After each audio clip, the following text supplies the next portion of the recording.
नमस्कार. सुरुवात करूया आजच्या कथेला. सुनबाई, थंडी खूप पडायला लागली आहे.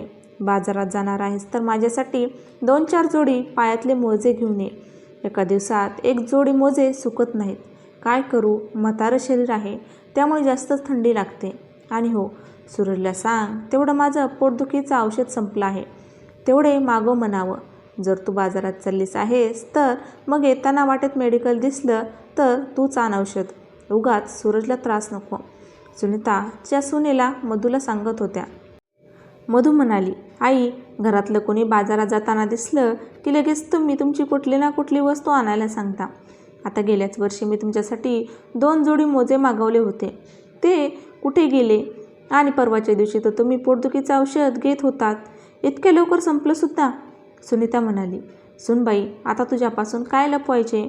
ती आपल्या शेजारची रमा काकू आहे ना, ती कित्येक दिवस झाले तिच्या मुलाला आणून सुनेला सांगत होती मोजे आणायला, पण त्या दोघांना वेळच मिळत नव्हता. म्हणून मग मी माझ्याकडची एक जोडी त्यांना दिली. बिचारी थंडीनं बेजार झाली होती.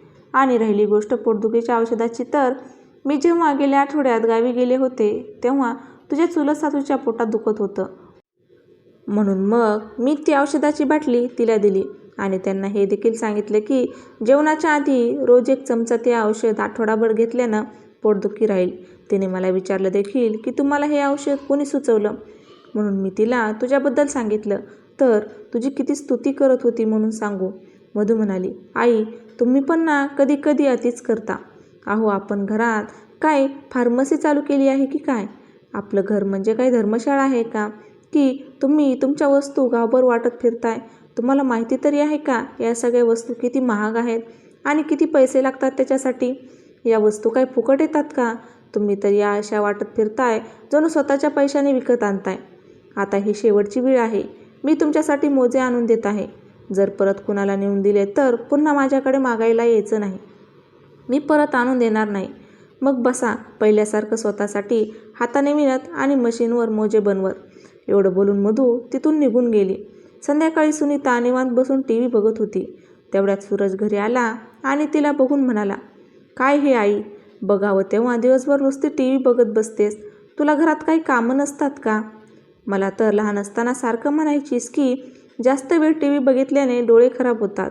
दिवसभर टी व्ही चालूच करून बघत असतेस. लाईट बिलाचं काय? तुला माहिती तरी आहे का लाईट बिल किती येतं ते? आणि ही मधू कुठे दिसेना, कुठे गेली? सुनीता लगेच उठली आणि तिने टी व्ही बंद केला आणि म्हणाली, सूरज, अरे घरात कोणीच नव्हतं म्हणून मग थोडा वेळ मी टी व्ही लावून बघत बसले होते. सुनबाई बहुतेक बाजारात गेली आहे. बराच वेळ झालं ती जाऊन. आतापर्यंत तर तिला यायला हवं होतं. तिचं बोलणं पूर्ण होत नाही तेवढ्यात तिकडून मधू आली आणि म्हणाली, आई, सांगायचंच असेल तर पूर्ण तरी सांगत जा. अर्धवट सांगून उगाच घरात भांडण लावू नका. सुनीता म्हणाली, सुनबाई, अगं मी तर फक्त हेच सांगत होती की. तेवढ्यात मधू म्हणाली, मग हे का नाही सांगत की तुमचं सामानसुद्धा आणायला गेली होती? सूरज म्हणाला, कसलं सामान? मधू म्हणाली, तुमची आई आजकाल दानधर्म करायला लागली आहे. कधी औषध तर कधी पायमोजे दुसऱ्यांना दान करत सुटली आहे आणि मग पुन्हा मला बाजारातून आणायला सांगते. सूरज म्हणाला, आई, अगं हे काय ऐकतोय मी? तू एवढी बेजबाबदार कशी होऊ शकतेस? स्वतःच्या वस्तू सांभाळायचं विसरून गेलीस की काय? आता हे जर असंच चालू राहिलं तर मग नाविलाजाने मला आणि तुझ्या सुनेला तुझ्या प्रत्येक वस्तूचा हिशोब ठेवावा लागेल.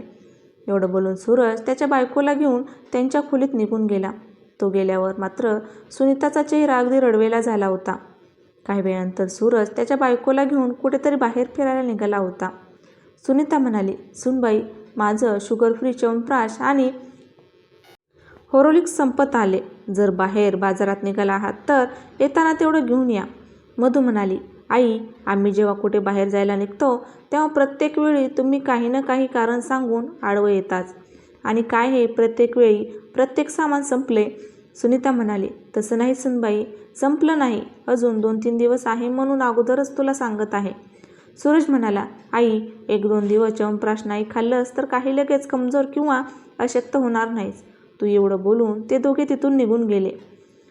त्यांच्या जाण्यानंतर काही वेळाने घराची बेल वाजली. सुनीताने जाऊन बघितलं तर तिच्या नवऱ्याचे जुने मित्र रामराम आले होते. तो दोघे बसून बोलत होते. रामराम सुनीताला सांगू लागले, सुनीता वहिनी, तुमच्या नवऱ्याची कमलेची जी पेन्शन गेले 7-8 महिने थांबली होती ती आता पुन्हा चालू होणार आहे. त्या पेन्शनमध्ये अजून थोडी वाढ झाली आहे, त्यासाठी तुमची सही लागेल. माझी पण तब्येत ठीक नसते, त्यामुळे सारखं मला यायला जमणार नाही. तुम्ही जे सांगितलं होतं त्याबद्दल मी बँकेत एकाशी बोललो आहे. तो तुमचे सगळे पैसे तुमच्या गावाकडच्या अकाउंटमध्ये ट्रान्स्फर करेल आणि ही ATM ठेवा. तुम्हाला पैशाची जेव्हा गरज भासेल तेव्हा याने पैसे काढा. सुनीता म्हणाली, रामराव, आमचे हे गेल्यानंतर मला तुम्ही खरंच खूप मदत केली आहे. काय सांगू तुम्हाला, मी माझ्या मुलासोबत आणि सुनीसोबत राहते आहे, पण माझ्यामुळे त्यांचा देखील खर्च वाढत आहे. आमचे हे तर मला सोडून गेले, पण माझ्या म्हातारपणाची सोय तेवढी करून गेलेत. या शहरात काही आपलेपणा वाटत नाही आणि तुम्ही तर माझ्यासाठी दुसरीकडून या शहरात आलात. माझ्यासाठी एवढा त्रास घेतात त्याबद्दल खरंच मनापासून तुमचे खूप आभार आणि माझ्यासाठी एवढा त्रास घेतलात त्याबद्दल माफी असावी. रामराव म्हणाले, वहिनी, तुम्ही असे बोलून मला पर्क करताय. अहो, कमलेश भाऊ तर माझ्या मोठ्या भावासारखे होते. मला कधी काहीही अडचण यायची तेव्हा सगळ्यात आधी तेच माझ्या मदतीला उभे राहायचे आणि त्यांनी कधी माझ्याकडे कसलाच हिशोब ठेवला नाही. वहिनी, मी तुमची अडचण समजू शकतो. ही तर आजकाल सगळ्याच घराची अडचण बनली आहे. आईबाप आपल्या मुलांच्या सुखासाठी सगळं काही खर्च करतात, पण नंतर त्यांची मुलं आपल्या आयुष्यात त्यांना जागा देत नाहीत. अशा प्रकारे थोडा वेळ बोलून मग रामराव निघून गेले. संध्याकाळच्या वेळी जेव्हा सुनीताचा मुलगा आणि सून आली तेव्हा त्यांनी बघितलं की प्लेटमध्ये काही बिस्किटं होती. लगेच मधूने विचारलं, आई, कुणी आलं होतं का आपल्याकडे? सुनीताने मग सगळी हकीकत सांगितली. मधू म्हणाली, काही हजारांच्या पेशंटसाठी एवढी चहा पाण्याची सोय करायची काय गरज होती? आता हेच बघा, हे बिस्किट हवेत उघडी ठेवले, आता ते खराब झालं. तुम्ही बऱ्याच गोष्टीची नासाडी करता आहे. थोडं लक्ष ठेवत जा या गोष्टीकडे. सुनीता म्हणाली, राहू दे सुनबाई, तसेही संध्याकाळची चहाची वेळ झाली आहे. मी ते बिस्किट चहासोबत खाईन. मधू लगेच म्हणाली, आई, तुमचं वय झाले, पण ताठपणा काही अजून गेला नाही. घरातल्या वस्तूंची तर नासाडी होत असेल आणि सून आपल्या सासूला त्याबद्दल बोलत असेल तर मग त्यात वाईट वाटण्यासारखं काय आहे? या सगळ्या लहानसहान गोष्टीमुळे सुनीताच्या आतमध्ये काहीतरी तुटत होतं.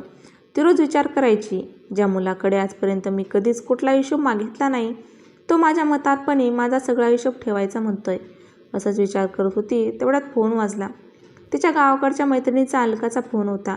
त्या दोघी फोनवर बराच वेळ बोलत होत्या. सुनीताने जेव्हा तिला तिच्या मनातल्या सगळ्या गोष्टी सांगितल्या तेव्हा अलकाने तिला जे सांगितले ते ऐकून सुनीताच्या पायाखालची जमीनच सरकली.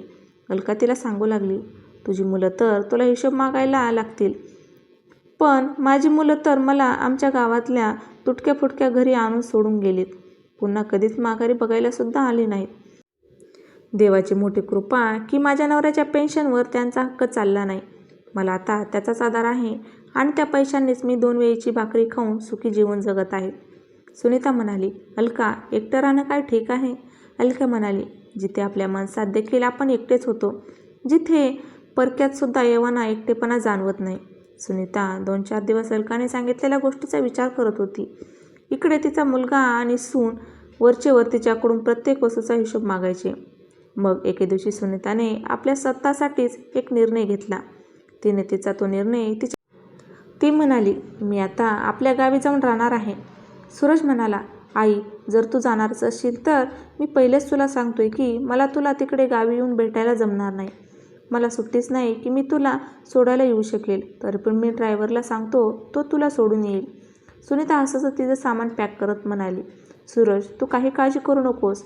मी तुला अजिबात त्रास देणार नाही आणि तुझा खर्च देखील आता वाढणार नाही. फक्त जर तुला जमलंच तर माझ्या शेवटच्या क्षणी मला बघून जा. म्हणजे मग मी मेल्यावर त्या देवाला हिशोब मागेन की मी असं काय केलं होतं की मला असला मुलगा दिलास. एवढं बोलून सुनीता तिथून निघून गेली. आज 3 महिने झाले. सूरजने त्याच्या आईला फोनही केला नाही आणि सुनीताने देखील स्वतःला दुःख दिले नाही. ती पूर्ण दिवस शेजारी पाजारी आणि तिच्या मैत्रिणींसोबत दिवस घालवायची. तिच्या नवऱ्याच्या चांगल्या स्वभावामुळे त्यांनी गावात बरीच माणसं जोडली होती आणि त्यामुळे त्यांना खूप मान मिळत होता. सुनीताने त्यांच्या थोड्याशा जमिनीवर काही खर्च केला आणि त्यात ती भाजीपाला घेऊ लागली. त्यामुळे काही लोकांच्या हाताला कामं मिळाली आणि तिला लोकांची साथ मिळाली. त्यामुळे त्यांचाही वेळ छान जाऊ लागला. ही कथा जर तुम्हाला आवडली असेल तर चॅनलला नक्की सबस्क्राईब करा, लाईक करा आणि शेअर करा आणि बाजूच्या बेल आयकॉनवर प्रेस करा म्हणजे नवनवीन व्हिडिओचे नोटिफिकेशन तुम्हाला मिळत राहतील. धन्यवाद.